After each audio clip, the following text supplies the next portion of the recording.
Thank you very much. And thank you all for joining today's webcast. Good morning, good afternoon, good evening, wherever you may be. Today we'll be discussing business intelligence for revenue management.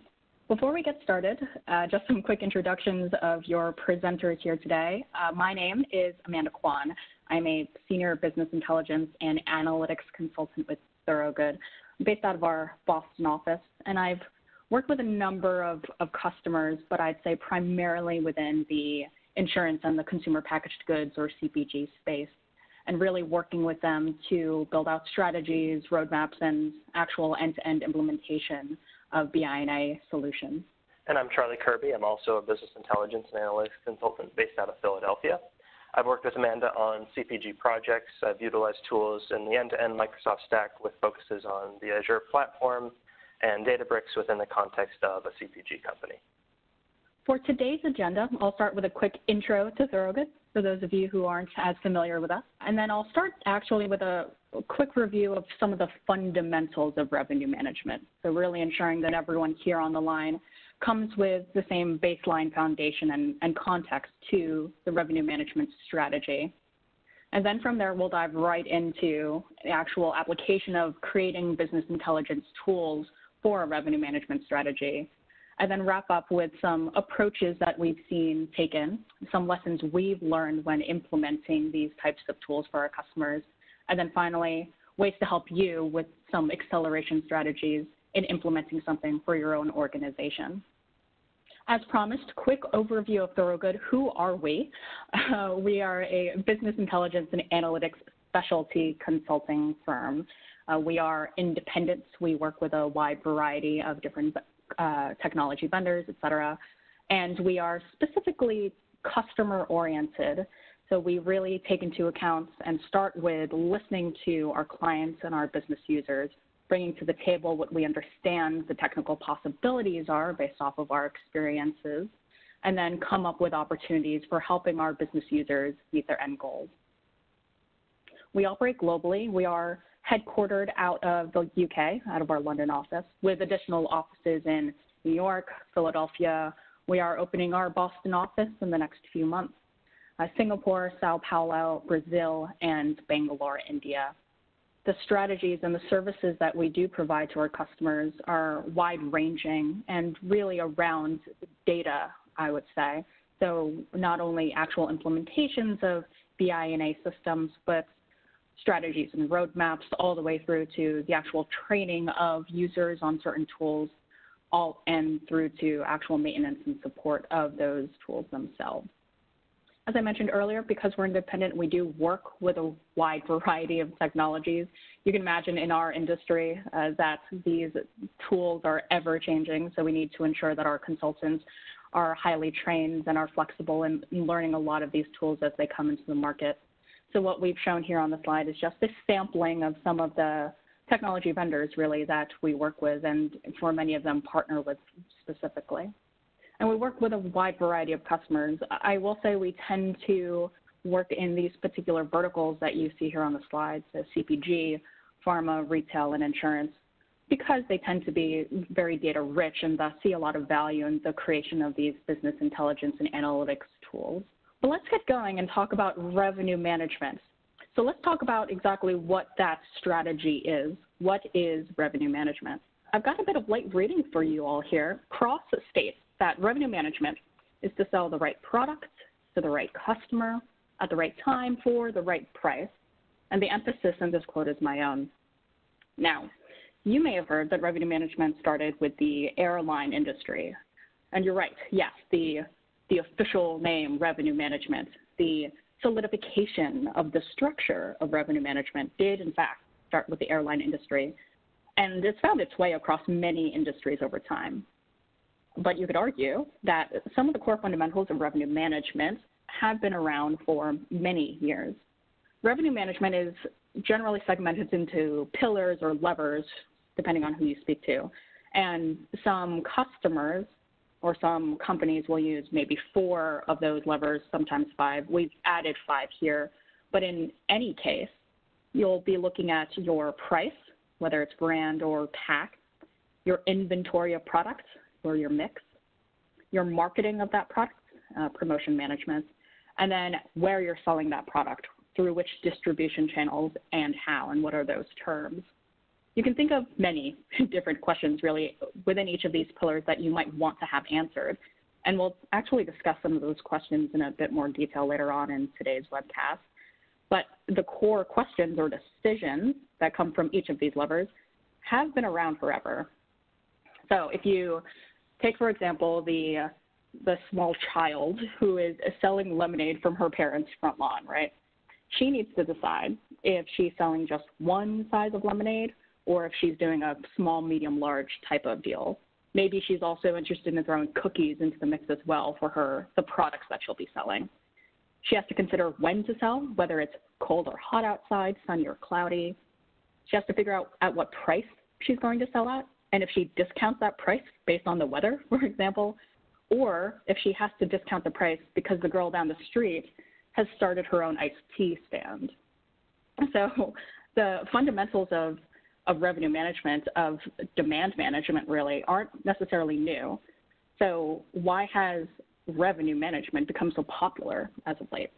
If we go back to that quote I had from Cross, but this time I've changed the emphasis and I've put it here on the second sentence. It reads, in its high-tech mode, revenue management is a disciplined process that enables companies to use massive amounts of customer data to dynamically forecast customer behavior at the micro-market level. Some more light reading for you. Tillery and Van Ryzen further discuss this technology enablement, saying that it now makes it possible to manage demand on a scale and complexity, and that emphasis is by the authors and not me, that would be unthinkable through manual means. If it's not automated, significant opportunities for incremental gain are simply lost. So while revenue management decisions aren't necessarily new, we're finding that the prevalence of revenue management as a core function in our customers has really been due to the emergence and enablement of modern technology.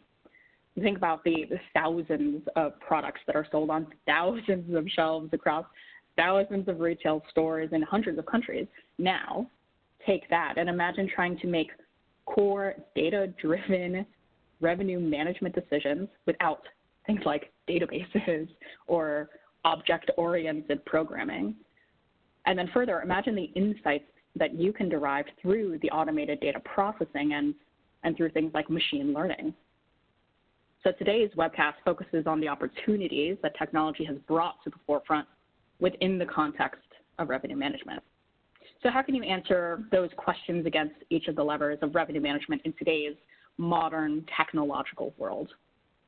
Well, you need data first, and I really love this phrase that Cross so aptly puts, massive amounts of customer data. You'll have internal data such as your product cost, your master data hierarchies, and in some industries, you'll also have sell-in information as well. Once you have your data, you need it aligned in the right way, because if it's not aligned correctly, you can't trust any insights that are derived from it. And with that alignment, you can run analytics on your data, specification of KPIs, advanced algorithms for identifying outliers and opportunities. And then finally, you'll need to bubble up those insights in a way that's consumable to your end users, the ones who will ultimately be making that final call on those decisions to make within your business. So if I were to put it in another way, I'd say good business intelligence for revenue management uses the right data in the right model with the right calculations and viewed in the right way for your business. And mind you, this is my quote, so feel free to use it so long as I am credited appropriately. So to summarize, really, no matter what, your BI solution for revenue management needs to have at its foundation data set up in the right way. The more data, the better, but it needs to be modeled correctly, able to ingest new data over time in a timely manner, in a recurring manner, and have it be flexible enough to handle the ever-changing product and market landscape that your business plays in. From an operational perspective, when you're embarking on creating a BI solution for RevMan, you'll want to start small. Ensure you have a quick implementation, provide value to the business as quickly as you can. But you do also want to ensure that what you're building is scalable across multiple dimensions. Let's start with that foundational need for seamless data integration. The biggest challenge that we've seen our customers have with their massive amounts of customer data is how to make sense of all of it in a holistic fashion. So some of the considerations you have to have are the granularity of your different data sources, whether it's the category level, brands, promoted product group. Maybe you might even look at going down to the individual item or SKU level. How often do you receive the data? Is it every day, week, quad week, month, 6 months? What slices of time do you need to see? Rolling 12 weeks, moving annual total, fiscal year, and can you align that data to your time needs? How's the quality of the data, which is certainly something that we've seen our customers face. How do you check the quality of the data and make sure it's actually accurate?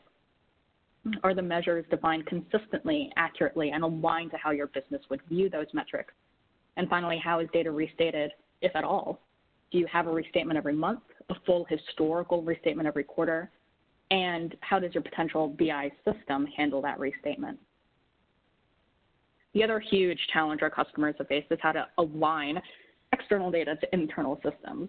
Now, this isn't necessarily relevant to companies with solely direct-to-consumer products specifically, but others obviously face this hurdle.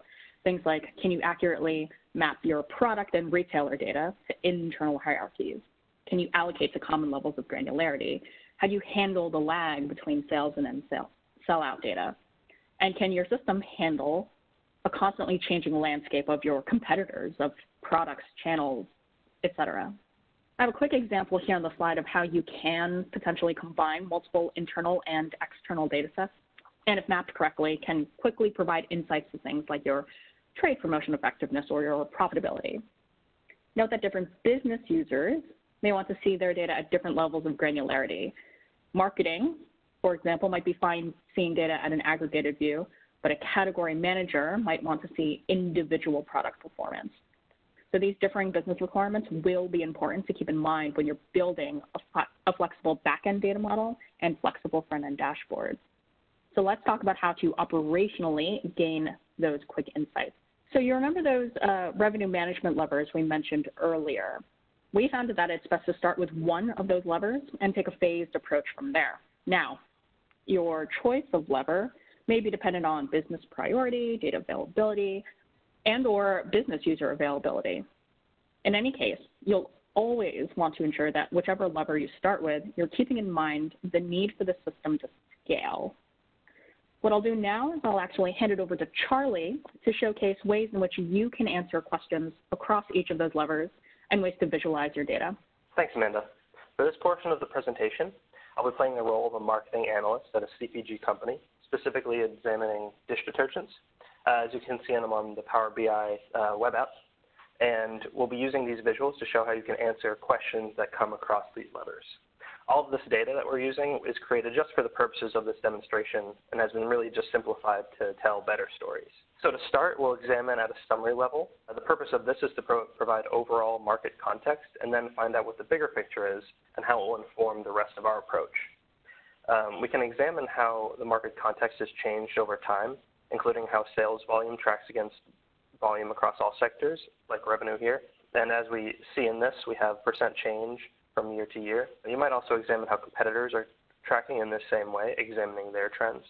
If you examine our trends, though, you see that there's not a lot going on here until you start breaking up by product and seeing individual product growth, where we can see that other actually had a significant drop-off, which might be something that we'd be interested in taking a deeper dive into. You can also examine on a regional or channel performance level for your own company and for competitors. The point of this is to provide an overall context to begin to decide how you'll dive into the rest of this data. Our first more granular level is the brand price, where you can find out if consumers are being offered the right price for our brands. From this, you can ask what our current retail price index is and what our gap to target is. As shown in this visual, we can uncover if we've hit our most attractive retail price tiers.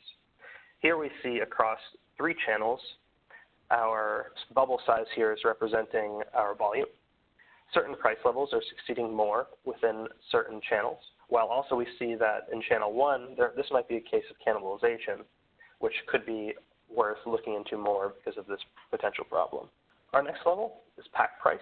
Pack price examines the size of products across brands and retailers. The purpose of this view is to identify potential gaps in our offerings based on the success of the current mix. Here we ask ourselves if our pack lineup addresses the magic price points in each channel. Our visual shows us that brand 4 is seeing success across all retailers in its 45 milliliter pack. However, we also see that we may be able to seize this opportunity across all our brands, as 45 milliliters is not touched upon in any retailer. Looking into this can help us discover if the current lineup is aligning to our strategic initiatives across brands and what our optimal lineup may look like. Next is our active mix. Active mix can help us ask how are we offering our products and to whom. And it helps with our white space analysis, which, if you use a simple growth metric, can help us decide our most promising products, where they're being sold, what pack size they're being sold in, but also helping us maximize our reach by looking at these white spaces and using retailers we already work with, sizes we already produce, and identifying where we might seek to grow next. Promotion is very important. If we're using promotions, we want to know how they're tracking. Are they having the designed effect? As we see in this, we have shelf volume by Matt and brand, and our display volume by Matt and brand. With our product mix shown here, our brands, we see that sales has taken a significant decline despite our display volume, so thus our promotion increasing. So it seems concerning. It seems that the promotion is not having the desired effect. But if we look across brands, our brands seem to have been doing pretty well in the promotional period. But if we look at our largest brand, our most important one, we see a significant drop-off. This is an important note, as this could be a potential that our promotional discount is not being made up by additional sales volume. So this is definitely worth additional looking into. To further contextualize this, we can also begin looking at the efficiency of promotions of competition, or for insights for the frequency of our discount or the depth of the discount that we're using to ensure the maximum lift during our promotional periods. Trade terms are also an important consideration. How are our current trade terms structured and spent? Some important definitions here. We have CPP, which stands for Consumer Price Promotion, and it helps us paint a current picture of our trade terms and see how they're structured across the retailers that we're using. Our efficient operations helps us decide if a customer can get a better price if enabling cost savings in a supply chain or a payment. Our BBT right here can help us understand if a customer can get a better percentage price if listing more products or giving them more space in the store. Other terms represent volume bonuses in terms that are lacking counterparts, and these comprise of our contractual terms, whereas our BBT CPP promotion is a temporary or longer price reduction to drive volume and promotional price or to be competitive on price. This can give us insights into the differences across channels and across our retailers. It also serves as a benchmark to begin improving our trade terms in each of these areas. All right, so Charlie has just shown some ways in which you can implement something quickly using a front-end tool with some data that you might have for, say, a given category of products. In that case, it was dish detergent. But how do you then build something out from there? Well, you can scale in multiple directions. You can, say, add more markets or geographies. Maybe your first quick win was such a huge benefit to your organization for the US, for example, that you want to roll it out to the UK as soon as possible. You can add more products to your lever. Maybe you've realized now your snacks business has some availability coming up to talk to you about their data and provide some input into the process. Or you can just go ahead and move on to some of the next levers. Dish detergent is maybe the most robust category in your portfolio. It's got all of the data, the internal, external, everything's ready to go and move forward with some additional modeling. You can do multiple things at once as you move within this cube, obviously. But remember, and I cannot stress this enough, that every decision you make when you start small with that quick implementation should consider that your solution will get bigger, whether it's going to be within the same model or you have multiple front-end tools. You'll just want to ensure that you have a cohesive platform for your end users. And to that point, always focus on business value. Too often decisions are made based on what might technically be the most interesting or technically the most simple or complex, honestly, given the context or the scenario. But at the end of the day, every solution should be made with what will actually drive value to your business. And keeping the business involved throughout the build of your BI tool will ultimately help drive future user adoption. So where do you go from here? Well, we actually have a few products and services that can aid in accelerating your revenue management business intelligence solution, from an algorithmic model that we call AIM, our popular iterative dashboard development methodology, of reporting and analytics hub for seamless end user experience, and potentially the most relevant here, a managed service for actually creating that foundational layer of data engineering on your market data. So if you're curious to learn more about any of these products, do please feel free to visit our website. All right, so thank you again for attending today's webcast. I hope you found it useful. If you do happen to have any other questions, feel free to reach out to me or Charlie directly via our email addresses or on LinkedIn here. And I hope everyone has a great rest of their day.